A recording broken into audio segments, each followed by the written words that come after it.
Sikandar cinema చూశాక నాకే అనిపించిందంటే సల్మాన్ ఖాన్ మరొకసారి డిసప్పాయింట్ చేశానే చెప్పుకోవచ్చు.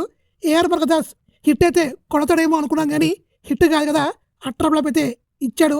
Worst direction, worst story, worst screen play ఎక్కడ మనల్ని ఎంగేజ్ చేయదు.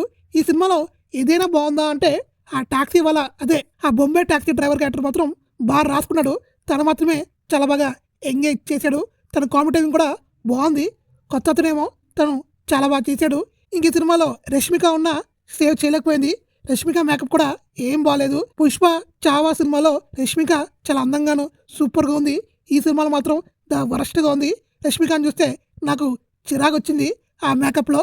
ఇంకా కాజు గురించి చెప్పుకోవాలంటే బిగిల్లో ఒక క్యారెక్టర్ ఉంటుంది, అదే వర్ష క్యారెక్టర్. దాన్ని వీళ్ళు రీక్రియేట్ చేశారు. సేమ్ అల్లే ఉంది. బిగిల్లో గాయత్రి క్యారెక్టర్ లాగే ఉంది. ఇంకా ఏం చెప్తామండి, ఫైట్స్, సాంగ్స్ ఇవన్నీ ఉన్న సినిమాని సేవ్ చేయలేకపోయింది. బీజియం కూడా ఏదో సోసగా ఉంది. ఇంకా మురుగదాస్ అంటే ఒక తమిళ డైరెక్టరు. తమిళలో ఎమోషన్స్ని చాలా బాగా తీస్తారు. ఈ సినిమాలో మాత్రం ఎమోషన్స్ చండాలంగా ఉన్నాయి. ఇంకా సినిమా గురించి ఎంత చెప్పుకున్నా వేస్టే. ఒక సల్మాన్ ఖాన్ ఫ్యాన్గా అయితే సినిమాకి వెళ్ళాను. నేనైతే డిసప్పాయింట్ అయ్యాను. సల్మాన్ ఖాన్ సినిమా చూసినట్టే అనిపించలేదు. మీరు సల్మాన్ ఖాన్ ఫ్యాన్ అయితే చూడాలనుకుంటే ఒకసారి చూడండి, మీకే అర్థమవుద్ది.